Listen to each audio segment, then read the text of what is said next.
dans la joie.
Personne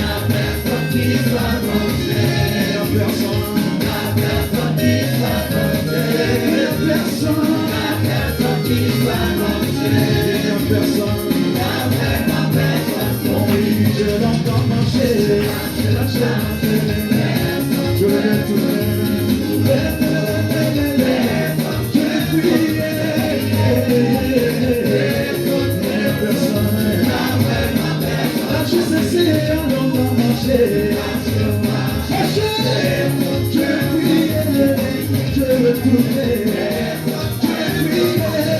vais prier, la personne. On entend marcher, marcher, marcher, marcher. Je vais tourner, je vais prier.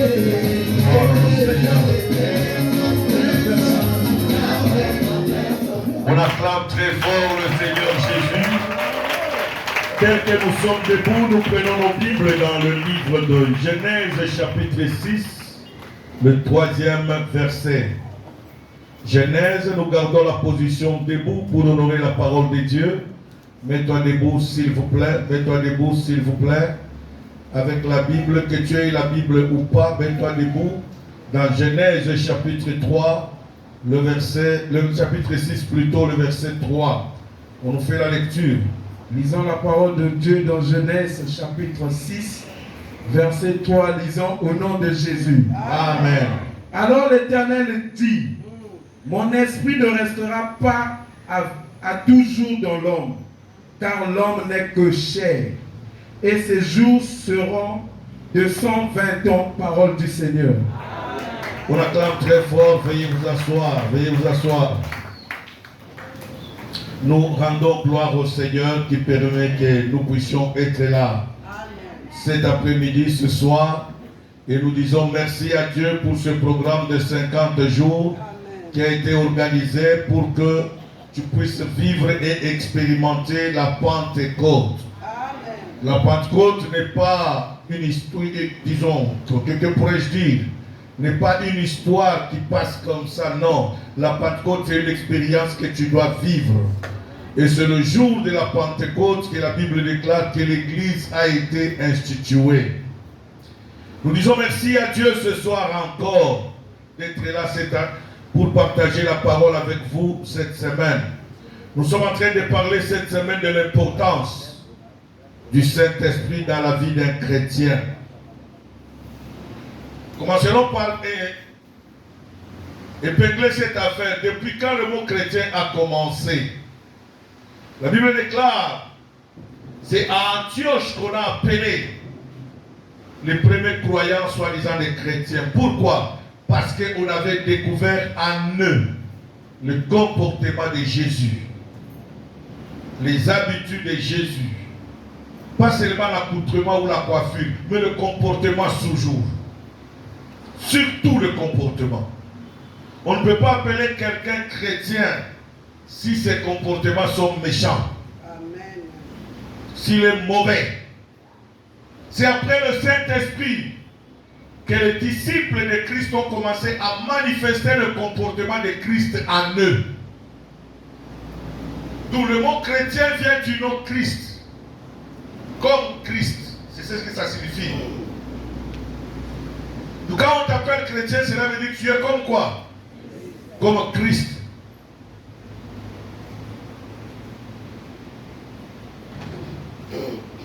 Et c'est ainsi que la Bible déclare au verset 3. Alors l'Éternel dit, mon esprit ne restera pas à toujours dans l'homme, car l'homme n'est que chair, et ses jours seront de 120 ans. Pourquoi Dieu a-t-il pris cette décision de sorte que son esprit ne reste pas toujours dans l'homme? Depuis l'éternité, Dieu voulait que son esprit demeure dans l'homme. Son esprit habite dans l'homme. Mais pourquoi Dieu est arrivé à prendre cette décision? C'était à cause du péché. Le péché fait en sorte que l'esprit de Dieu ne pourra jamais. D'abord, comprenez, d'abord, on l'appelle quoi? L'esprit quoi? L'Esprit Saint. Le mot saint veut dire sanctification. Le mot saint veut dire sainteté. Le Dieu que nous prions, c'est un Dieu saint. C'est comme ça que même son esprit aussi est quoi? Est saint. C'est ainsi qu'il a pris cette décision en disant, son esprit ne peut jamais rester dans l'homme à toujours. Parce que l'homme n'est que chair. Et quand on manifeste les œuvres de la chair, il interdit la présence de l'Esprit de Dieu dans sa vie. Amen. Or, notre thème qui est tiré d'Ésaïe, il dit le peuple ont vu, qui vivait dans les ténèbres, ont vu quoi? La lumière. Donc l'objectif pendant ce jour, c'est de vous amener à désirer la lumière de Dieu. Le ténèbre ne fuira jamais ta vie si tu ne désires pas la lumière. Le ténèbre ne fuira jamais ta maison si tu n'aspires pas, tu ne désires pas à la lumière. Ce sont deux ennemis opposés. Quand il n'y a pas de lumière, il y a quoi? Le ténèbre. Quand il y a la lumière, les ténèbres fait quoi? Je lisais un écrivain, il a écrit en disant, dans un village, il y avait le ténèbre qui régnait. Et on est allé chercher Monsieur la lumière. Dès que Monsieur la lumière est arrivé, il n'a pas trouvé quoi? Des ténèbres. Dès qu'il est parti, le ténèbre est arrivé. Mais il s'est plaint, il dit, mais comment vous m'avez appelé qu'il y avait les ténèbres? Je suis venu la chercher, je ne l'ai pas trouvé. C'est à la fin que les gens se sont rendus compte qu'ils ne se rencontreront jamais. Parce qu'ils ont été créés comme ça. Là où il y a la lumière, vous ne verrez jamais le ténèbre. Donc, si le ténèbre est dans ta vie, si le ténèbre est dans ta maison, cela symbolise que le Saint-Esprit n'y est pas. Et ce soir, j'aimerais parler plus sur le lieu où le Saint-Esprit veut habiter. Dieu, quand il parlait du Saint-Esprit, ce n'était pas que le Saint-Esprit va habiter dans les arbres. Ce n'était pas que le Saint-Esprit va habiter dans les animaux. Non. Le Saint-Esprit va habiter en nous. Ce n'est pas pour rien la Bible dit dans Genèse, créons l'homme quoi? À notre image. Vu que notre Dieu est saint, il faut que le Saint-Esprit vienne habiter en nous parce que nous sommes créés à l'image de qui? De Dieu. Ézéchiel chapitre 36, verset 27, que nous dit la Bible?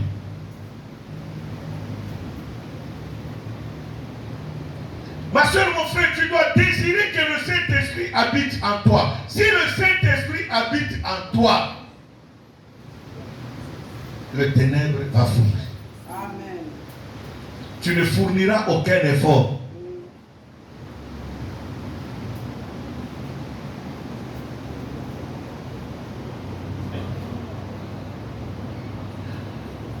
Tu ne fourniras aucun effort. Ézéchiel 36, le 27e verset.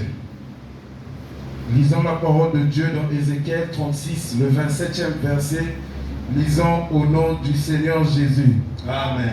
Je mettrai mon esprit en vous et je ferai en sorte que vous suivez mes ordonnances et que vous observez et pratiquez mes lois, parole du Seigneur. Alléluia. Écoutez bien aimé. Ça c'est Dieu qui parle. Il dit, je mettrai mon esprit en vous. Est-ce que vous savez que même pour mettre la parole de Dieu en pratique, tu as besoin du Saint-Esprit? Amen. Alléluia. Amen. Tu ne peux pas dire que tu as le Saint-Esprit en toi et que tu calomnies ton frère ou ta soeur. Tu ne peux pas dire que tu as le Saint-Esprit en toi pendant que tu as la jalousie en toi. Ou la haine. C'est quel genre de Saint-Esprit? Frère Zaché, apporte-moi une bouteille d'eau, s'il te plaît, vite, vite. Tu ne peux pas dire que tu as le Saint-Esprit pendant que toi tu as la méchante. Il dit, je ferai en sorte que mon esprit habite en vous. Et que je ferai en sorte que vous suivrez mes ordonnances.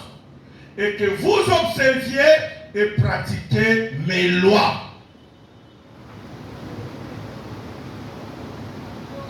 la pratique de la parole de Dieu, même l'écoute de la parole de Dieu, vient du Saint-Esprit. Quand quelqu'un, vous le voyez, ne veut pas écouter les enseignements, mettez-vous en tête, il n'a pas le Saint-Esprit.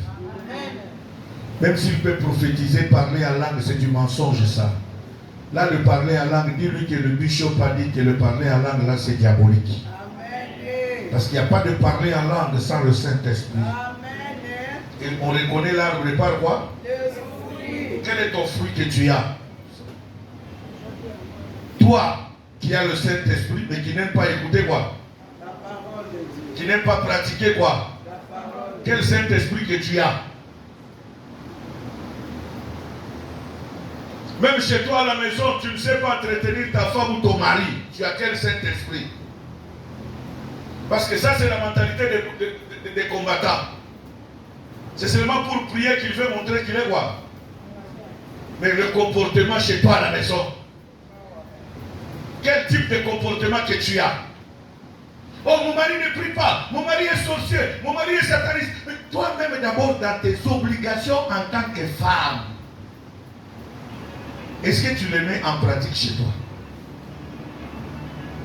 On reconnaît l'arbre par quoi? Quelqu'un qui a le Saint-Esprit, c'est dans son langage qu'on doit le découvrir. C'est dans son comportement qu'on doit le découvrir. C'est dans son attitude, comment tu regardes les autres. Si tu regardes les autres avec mépris, quel genre du Saint-Esprit que tu as? Dieu dit, je mettrai mon esprit en vous. Et c'est le Saint-Esprit qui va même t'aider. Comment écouter quoi?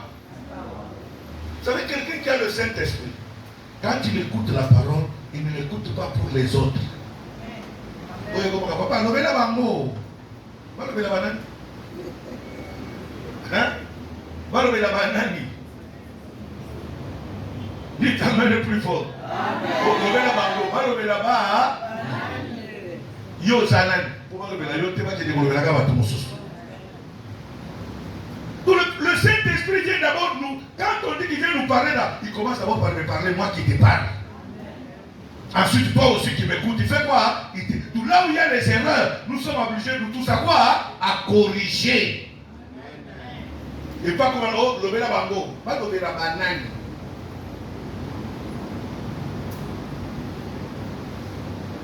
Laisse-moi vous le dire bien, mais le Saint-Esprit, c'est pas le parler en langue. Parce qu'il y a des gens, comme ils ne parlent pas en langue, c'est comme s'il est charnel. Non, non, non. Tu es charnel, c'est quand tu commets le péché. Il t'appelle le plus fort. Romains chapitre 8, verset 9.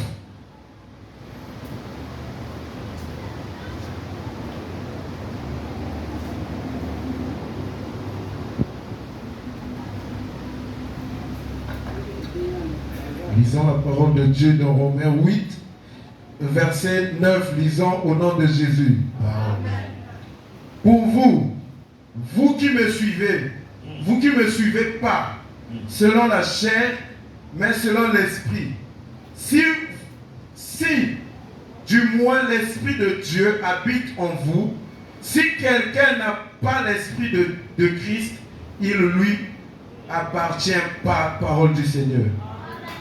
Pour vous, vous ne vivez pas selon la chair, mais selon l'esprit. Si du moins l'esprit de Dieu habite en vous.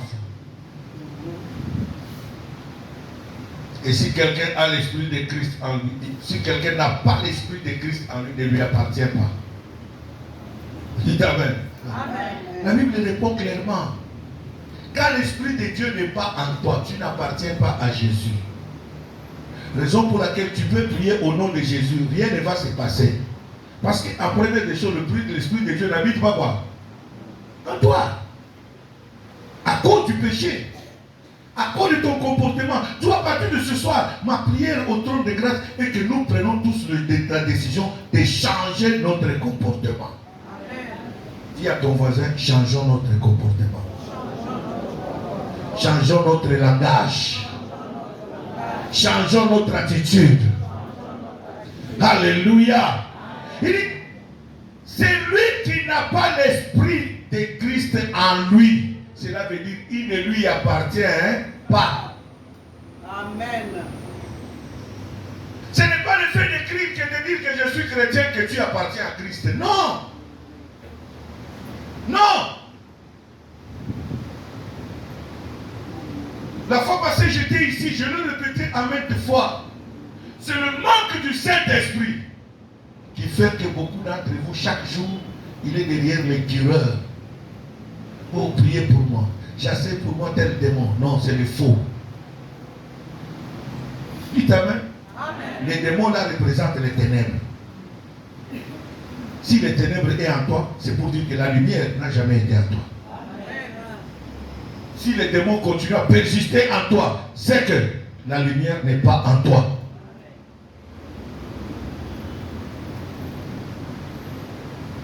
Celui qui n'a pas l'esprit de Christ ne lui appartient pas. Et laisse-moi te le dire, bien-aimé, c'est là que la Bible dit.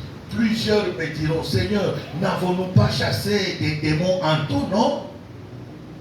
N'avons-nous pas prié à l'âme? N'avons-nous pas prophétisé? Il dit, je vous dirai, retirez-vous de moi, vous qui commettez quoi? L'iniquité, car je ne vous ai jamais. Ce n'est pas le fait que de venir au ministère du combat spirituel que tu es arrivé. D'ailleurs, c'est à cause de notre méchanceté que le ministère a été même fermé. Notre sorcellerie que nous n'avons pas voulu abandonner.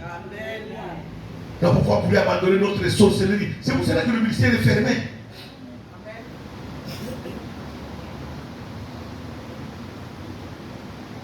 1 Corinthiens 3,16.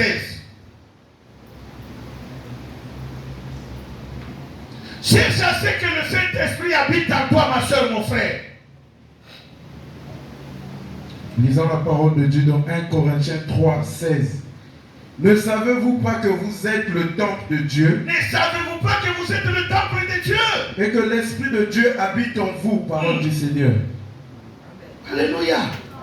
Ma soeur, mon frère, ton corps, mon corps, c'est le temple du Saint-Esprit de Dieu. Notre corps, ce n'est pas le temple de péché. Si tu veux que le Saint-Esprit habite en toi, commence à réfléchir que ce corps ici n'est pas le temple de quoi? Alléluia. Que ton corps là n'est pas le temple de quoi? C'est le temple de quoi? Du Saint-Esprit. Et vu que ce n'est pas le corps du péché, vu que ce n'est pas le corps de la méchanceté, ce n'est pas le corps de la haine, ce n'est pas le corps de la rébellion ou de l'orgueil, ou de l'hypocrisie. C'est le temple du Saint-Esprit. Je dois savoir extirper de mon corps tout ce qui est péché. Tout.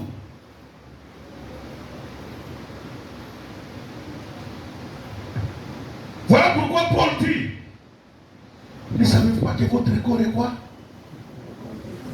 Et le temple du Saint-Esprit. Comment toi as-tu transformé le temple du Saint-Esprit en temple de péché?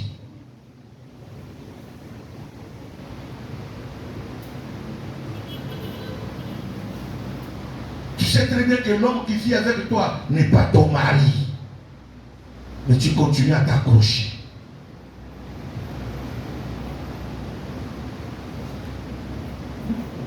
Tu sais que la femme qui vit avec toi, tu ne l'as jamais épousée. Vous êtes en fornication, frère. Malgré les affermissements, tu ne fournis aucun effort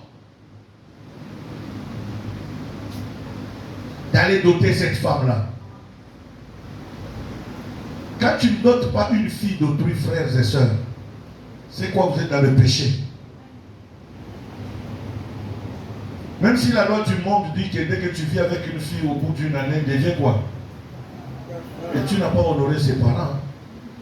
La Bible commence là. Ça, c'est selon la loi du monde. Mais la loi de Dieu, tu dois chercher à honorer cette femme. Tu dois fuir le péché.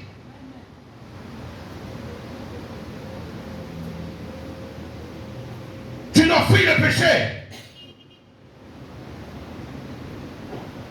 Je connais un frère qui prie avec nous. Bien aimé, laisse-moi nous le dire. Vous savez, il y a beaucoup de prières que nous faisons au ministère du combat. Aujourd'hui, ces prières-là sont restées sans effet. Vous savez pourquoi? Parce que nous-mêmes qui les pratiquons, nous vivons dans le péché. Au nom de Jésus, j'envoie le feu. Le feu là n'agit pas. Parce que tu envoies le feu avec la haine.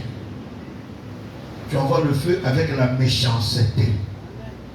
Tu envoies le feu avec... Tu crois que nous sommes dans un terrain de compétition. La vie chrétienne n'est pas une vie de quoi? Hein? De compétition. Ce n'est pas parce que Dieu t'a béni quelque part, tu veux te croire que toi tu connais tout plus, que Dieu te connaît toi plus que les autres. Non, c'est une grâce seulement. Dites Amen plus fort. Ce n'est pas pour autant que tu dois minimiser les autres, que tu dois humilier les autres. Non! C'est une grâce que Dieu t'a faite. C'est comme la Bible dit, on reconnaît l'arbre par quoi? Quels sont les fruits que tu as qui montrent que tu es véritablement chrétien? Jésus est allé plus loin. Il dit que quand vous aimez seulement ceux qui vous aiment, quelle différence y a-t-il entre vous et les païens? Les païens aussi aiment ceux qui les aiment. De nous les chrétiens, Jésus nous donne un exemple. Pour qu'il y ait une différence entre nous et les chrétiens, aimons nos ennemis. Faites du bien à ceux qui nous maltraitent. Faites quoi? Du bien. Souhaite le bonheur à ceux-là qui en veulent à ta vie. S'ils sont dans le besoin, pratique le bien, va les aider.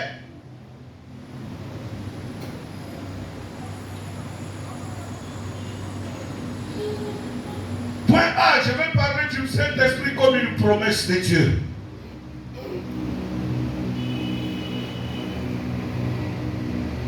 Joël chapitre 2, verset 28.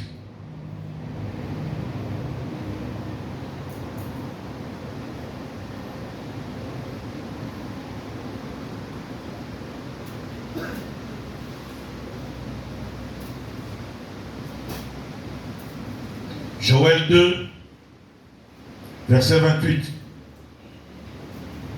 Lisons la parole de Dieu dans Joël 2, verset 28.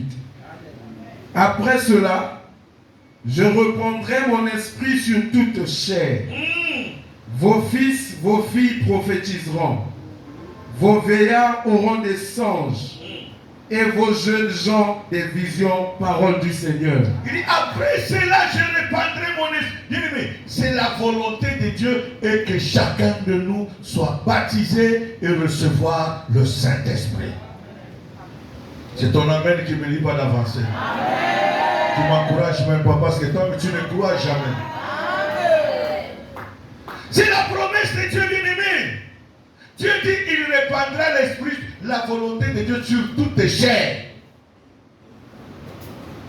Ici, la chair, ce n'est pas la chair des animaux, non, c'est humain. En d'autres termes, je répandrai mon esprit sur tout humain, tout croyant. Dans l'Ancien Testament, le Saint-Esprit était donné aux personnes particulières choisies par Dieu. Mais dans le Nouveau Testament, c'est une promesse qui est devenue générale. Ce n'est pas réservé seulement aux pasteurs ou aux évêques comme nous autres ou aux apôtres. Non, c'est devenu maintenant un don gratuit à tout le monde. Alléluia. Amen. À tout celui qui reçoit Christ comme Seigneur et quoi? Et Sauveur. Il a droit du Saint-Esprit. C'est différent dans l'Ancien Testament.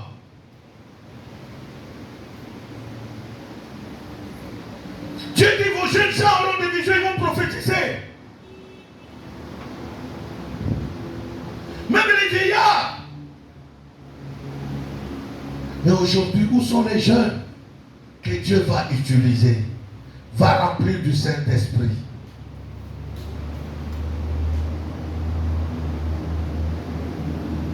Alléluia.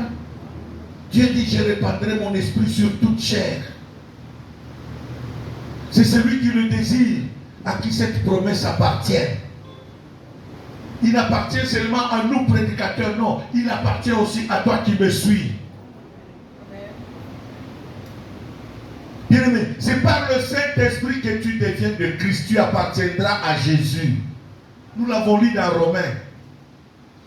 Par le Saint-Esprit, on appartient à qui? Jésus dit, la Bible dit, celui qui n'a pas l'esprit de Christ ne lui appartient pas.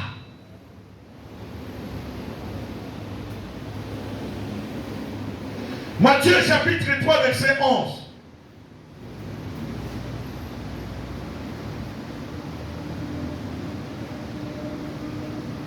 Lisons la parole de Dieu dans Matthieu 3 verset 11. Lisons au nom de Jésus. Moi, je vous baptise d'eau. Ça c'est Jean-Baptiste qui parle. Pour vous emmener à la repentance. Mais celui qui vient après moi est plus puissant que moi. Et je ne suis pas digne de porter ses souliers. Lui, il vous baptisera du Saint-Esprit et de feu. Parole du Seigneur. Alléluia. Alléluia. Est-ce qu'on peut acclamer très fort le Seigneur? Est-ce qu'on peut acclamer très fort le Seigneur? Jean-Baptiste parle de la promesse du Saint-Esprit.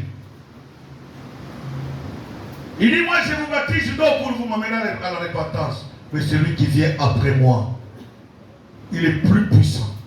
Celui-là, il parlait de qui? De Jésus. Il parle de Jésus. Il dit, quand quelqu'un reçoit Jésus, le Saint-Esprit descend en lui le même jour. Dites Amen. Et le travail du Saint-Esprit, j'ai aimé beaucoup.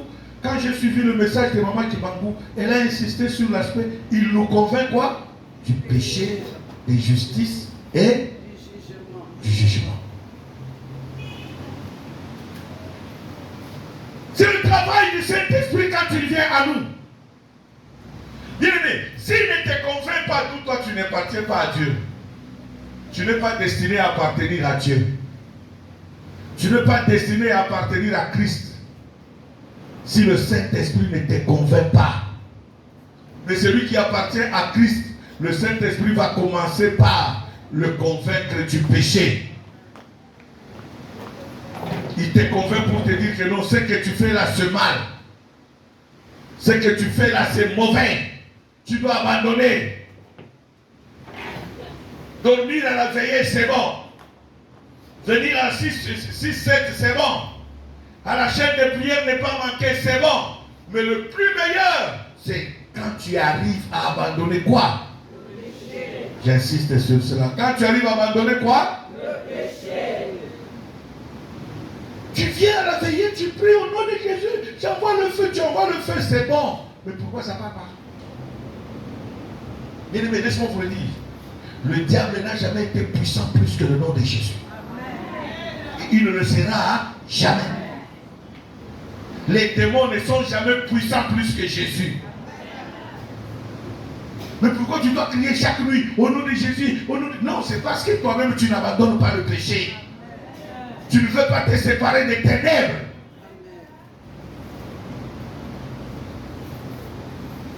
Tu peux être hypocrite devant les hommes. Ici, là, on connaît mon sac. Mais chez toi à la maison, comment tu vis là-bas? Tu es un enfant impoli, tu ne sais pas respecter les parents. Même si tu chasses les démons, ils ne partiront pas.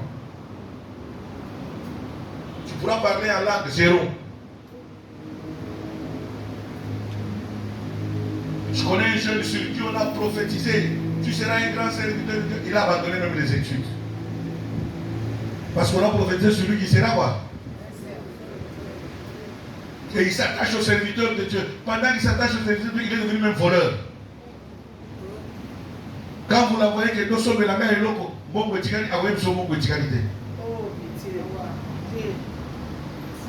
il est orgueilleux, je suis un grand serviteur de Dieu. Littéralement le plus fort. Je me pose quel serviteur de Dieu.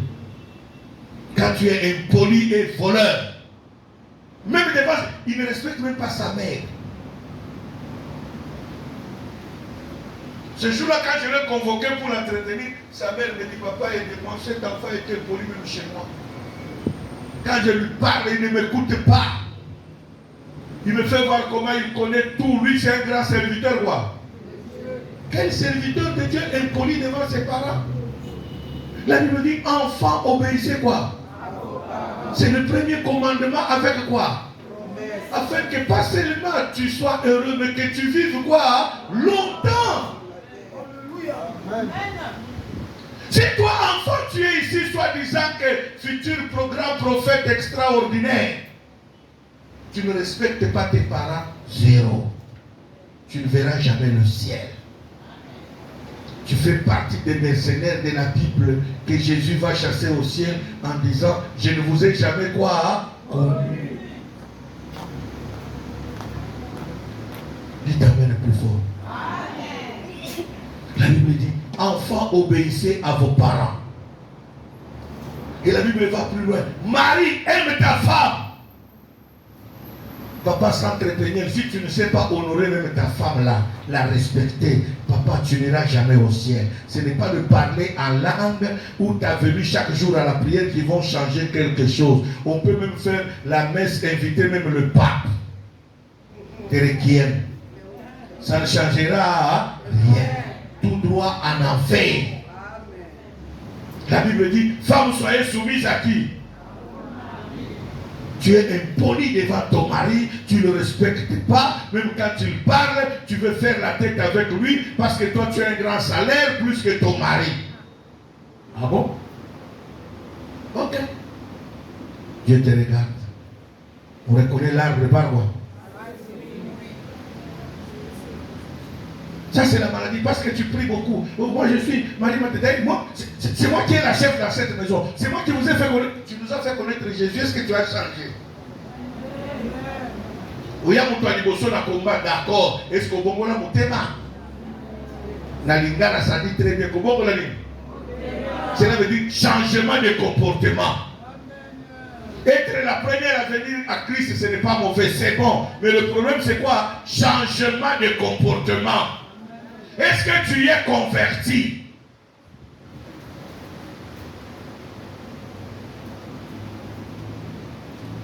Alléluia. Amen. Jean-Baptiste dit, je ne suis pas digne de porter même ces chaussures. Il vous dit, bien aimé, celui-là vous baptisera de feu et de l'esprit.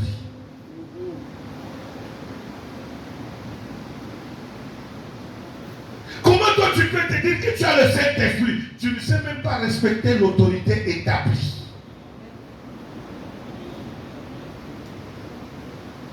Alléluia.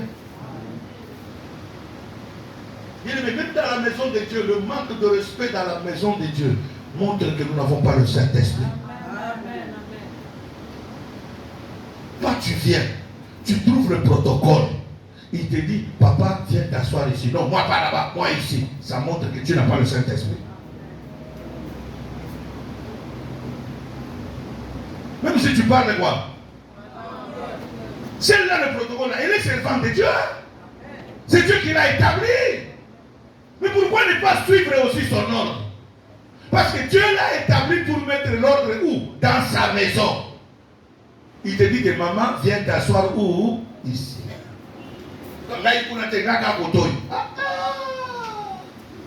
Montre le comportement du Saint-Esprit. Montre le comportement que tu es né de nouveau. Que tu es converti. De la même, ça montre que même chez toi tu es rebelle. Quand quelqu'un refuse même à obéir au protocole, comment il va obéir au responsable maintenant?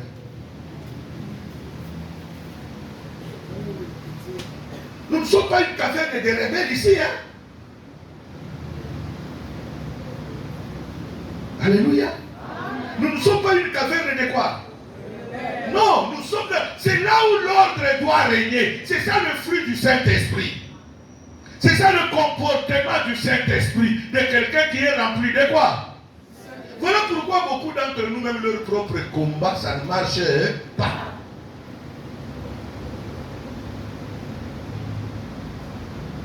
Je vous ai toujours donné beaucoup de témoignages bien aimés en fonction de l'expérience que nous avons dans le champ du Seigneur. Là où on m'accepte comme homme de Dieu, je ne fournis aucun effort. Même en prière, je ne transpire pas. C'est hier que j'ai transpiré, on croyait que c'est le fait de beaucoup transpirer qui a l'onction. Mais avec l'âge, on a compris que ce n'est pas dans le transpirant qu'il y a quoi? C'est dans la crainte de l'Éternel qu'il y a l'onction. C'est dans la sanctification qu'il y a quoi? Toutefois, je n'ai pas besoin de beaucoup quoi. Crier. Tout dépend du respect que la personne a envers moi. Bien-aimé, Dieu c'est un Dieu d'ordre. Il a dit, je suis derrière la parole de mes serviteurs. Pourquoi? Il n'est pas derrière ta parole, il est derrière la parole de Dieu. C'est ainsi que quand vous lisez dans notre verset, la Bible dit, selon la parole du prophète, selon la parole de Dieu, selon la parole de ses serviteurs, il dit, Élisée a parlé, la femme a eu l'enfant, selon la parole de qui? D'Élisée. La Bible ne parle pas selon la parole de Dieu. Parce que la femme avait du respect envers qui? Vous savez pourquoi? Même nous les visiteurs, je peux venir, je peux prier pour toi, rien ne va se passer. Parce que tu es poli, d'abord envers les serviteurs que Dieu a établis ici comme pour responsable. Tu ne respectes pas. Tu viens vers moi. Oh, homme de Dieu, prie pour moi. Rien ne va changer. C'est comme une femme, chez elle, elle est impolie devant son mari. Mais elle vient voir, homme de Dieu, prie pour moi pour que la bénédiction ne viendra jamais. Commence d'abord par être respectueux envers qui? Ton mari.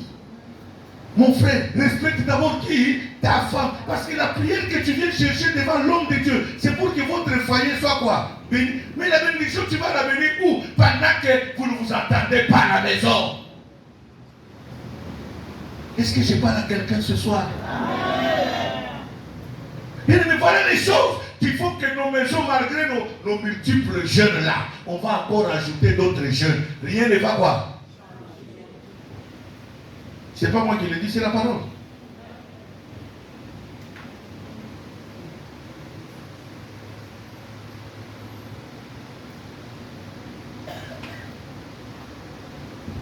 Paul arrive à Corinthe. Il trouve le désordre. À tel point que l'église de Corinthe était divisée en deux. Il y en a ceux qui disaient, nous sommes de Paul, nous sommes d'Apollos. Paul dit, qui est Paul? Et qui est qui?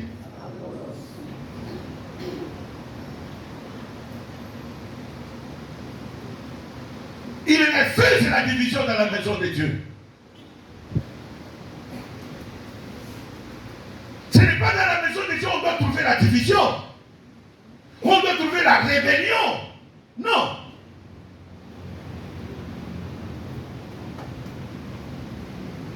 Vous êtes en train de chercher vos problèmes vous-même, vos blocages vous-même.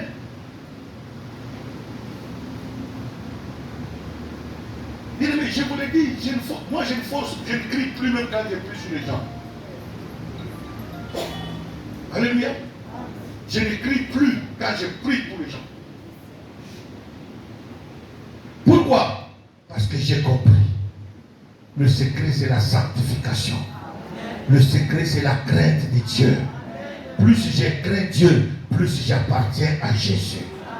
Plus les démons ne vont pas résister devant moi. Moi, je prie pour toi. Si les démons résistent en toi, c'est toi-même qui as ouvert quoi? Qui ne veut pas abandonner le péché, les démons restent en toi. Raison pour laquelle j'ai compris maintenant le verset de Paul, chapitre 12, aux Romains, verset 1. Il dit, soyez transformés par quoi? Le renouvellement de quoi? Qu'est-ce que le renouvellement m'apprend? Quand je lis la Bible. Je ne lis plus la Bible seulement, pas seulement avec mon intelligence, mais avec l'Esprit de Dieu. Tu arrives à comprendre que Jésus ne priait pas pour les gens. Lisez la Bible. Dans tous les quatre évangélistes. Matthieu, Marc, Luc, Jean, lisez. Jésus avait toujours l'habitude de poser aux malades, dans tous ceux qui venaient, que veux-tu que je fasse de toi? D'abord, c'est toi-même. Qu'est-ce que tu veux? C'est pas moi. C'est toi-même. Si tu ne crois pas, rien ne va changer. Si tu ne changes pas aussi le comportement, ta maladie va revenir. C'est ainsi que vous allez voir, la personne reçoit le miracle aujourd'hui, demain, la maladie fait quoi? Le blocage vient quoi? Mais pourquoi il est revenu? Parce que tu n'as pas voulu fermer les portes, en d'autres termes, abandonner le péché. Dieu a opéré seulement ce miracle pour te faire voir qu'il existe encore dans le business des miracles. Mais maintenant, la suite, c'est qui? C'est toi-même. Dites Amen plus fort. Laisse-moi terminer par la dernière partie. Que le Saint-Esprit est une personne. Nous pouvons lui parler, nous pouvons l'attrister aussi. Il entend aussi et il parle. Jean chapitre 16, verset 13.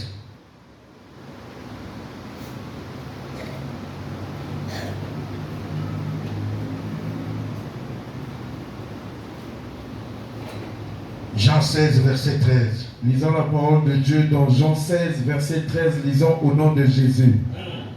Quand le consolateur sera venu, l'Esprit de vérité, il vous conduira dans toute la vérité. Car il ne parlera pas de lui-même, mais il dira tout ce qu'il aura entendu. Et il vous annoncera les choses à venir, parole du Seigneur. Alléluia.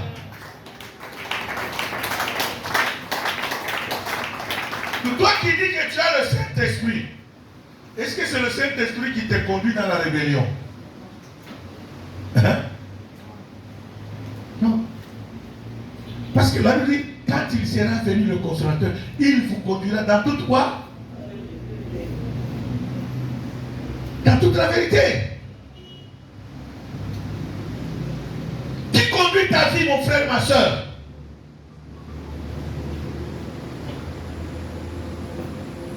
Et la Bible ajoute qu'il ne parlera pas de lui-même.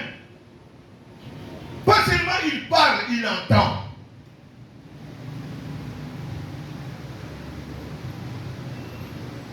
Alléluia. Le Saint-Esprit, pas seulement il va te conduire. Il parle aussi. Et il entend aussi. Donc quand tu lui parles là, il va quoi? Entendre. Il parle. Mais maintenant la question c'est de savoir, quand il te parle, est-ce que tu entends? Lui entend, mais toi est-ce que tu entends?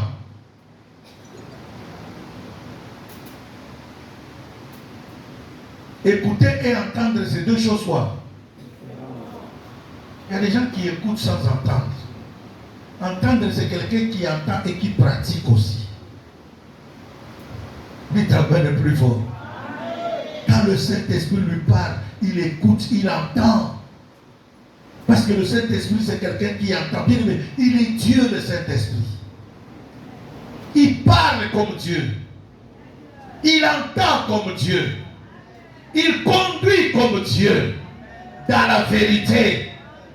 Il enseigne aussi. Il dit, il vous enseignera des choses à venir.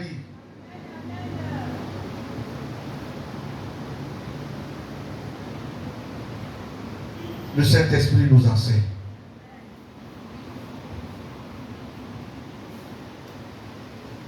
Le Saint-Esprit nous enseigne. C'est ainsi que beaucoup d'entre nous, bien-aimés, ont blasphémé, ce n'est pas blasphémé seulement, ont refusé de pratiquer, d'écouter le langage du Saint-Esprit. Tu as un problème dans ton foyer. Tu as un combat. Le problème c'est quoi? Tu ne sais pas discerner quand est-ce que le Saint-Esprit t'enseigne. Dites Amen. Job dit ceci, Dieu parle tantôt d'une manière, tantôt.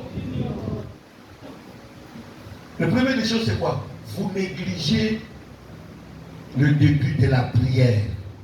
Et vous croyez que Dieu parle nécessairement quand le prédicateur parle. Alléluia. Non, laisse-moi vous dire, bien-aimé, ne manque jamais. Nous avons rendez-vous avec Dieu ici, en semaine, chaque soir. À quelle heure? 17h combien? Et quand toi tu arrives 19h, pour que Dieu t'attend, à quelle heure? Donc il a déjà quoi? Parlé. Toi tu n'as pas quoi? C'est ça le problème. Par manque du respect de rendez-vous avec Dieu, nous ratons beaucoup de bénédictions. C'est ainsi que nos pays africains n'évoluent pas. On t'attend à 8h, toi tu arrives à 11h. Chez nous en Occident, 8h c'est 8h, après 8h ce n'est pas quoi. Même quand tu es arrivé à 8h 2 minutes, on ne te reçoit pas. Surtout quand c'est un rendez-vous de travail. Mets-toi en tête que, et là, cela montre que tu ne respecteras jamais l'heure du travail. Quand tu as rendez-vous à 8h, c'est à 7h45 que tu dois t'amener, t'annoncer à la secrétariat que non, je suis venu, j'ai rendez-vous avec telle personne à telle heure. C'est là qu'on ne nous prend pas le sérieux, surtout nous les chrétiens qui parlent, soi-disant qui parlons en langue. Nous sommes les premiers à venir en retard et nous sommes les premiers à réclamer sortons quoi? Avant. Si tu es arrivé à 19h, le culte devait commencer à 17h pour terminer à quelle 17h, tu as terminé à quelle heure? Toi, tu es arrivé à quelle heure? Ou si nous commençons à 17h30 pour terminer à 20h, c'est combien d'heures de culte? 2h30. 2h30. Tu dois arriver à 19h, tu dois sortir à quelle heure? 21h combien? Pour faire 2h30 de culte. C'est ça, non? Mais comment toi tu veux sortir à 20h?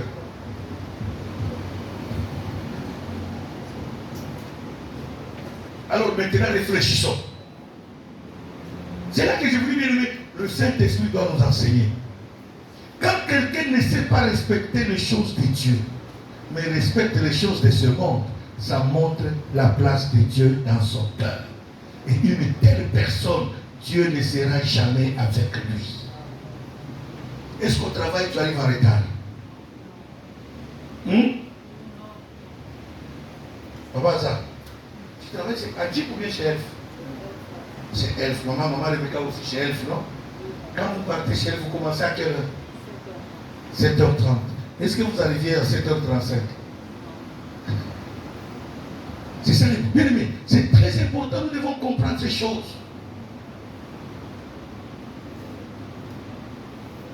Nous devons apprendre le respect de la maison de Dieu. Cela montre le fruit du Saint-Esprit.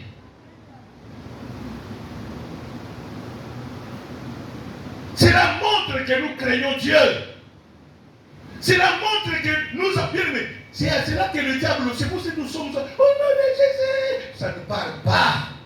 Le diable dit, si ton Dieu lui-même tu ne respectes pas, moi aussi je ne te respecterai jamais. S'il y a quelqu'un qui est impoli, c'est le diable, hein? Et c'est le démon. Alléluia. Alléluia. Il dit, quand le Saint-Esprit viendra, vous enseignera toutes choses.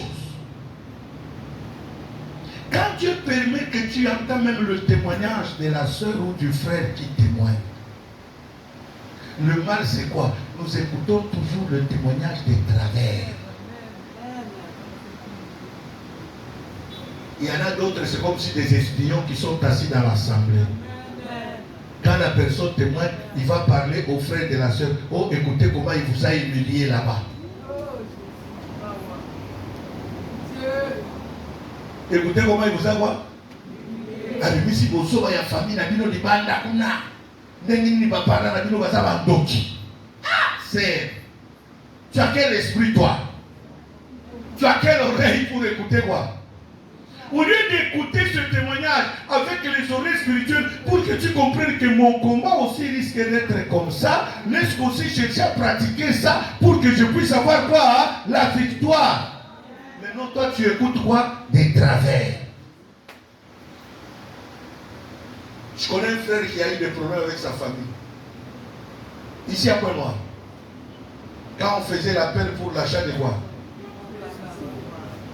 le frère a pris l'engagement pour donner, si c'est 500 000 ou 250 000. Le même soir, cette affaire est arrivée où? Le lendemain, la famille vient chez lui. Oh, on a besoin de 10 000. Le frère a dit, je n'ai pas quoi. Il est obligé d'apprendre de la propre bouche de sa famille, qui ne vient jamais où? Au ministère. Pour donner 150 000 là-bas, tu en as. Mais pour me donner 10 000 ici, le frère s'est posé la question. Qui a amené ça dans sa famille? C'est comme ça que ça a découragé beaucoup de gens d'entre nous aujourd'hui, ne prennent plus les engagements publiquement. Pourquoi? Parce qu'il y a des sorciers ici. Vous ne savez pas quand la personne prend l'engagement, des fois c'est pour l'intérêt de quoi? De la famille, pour que Dieu visite quoi? Mais toi tu vas aller colporter, tu es agent de qui toi? Quel esprit qui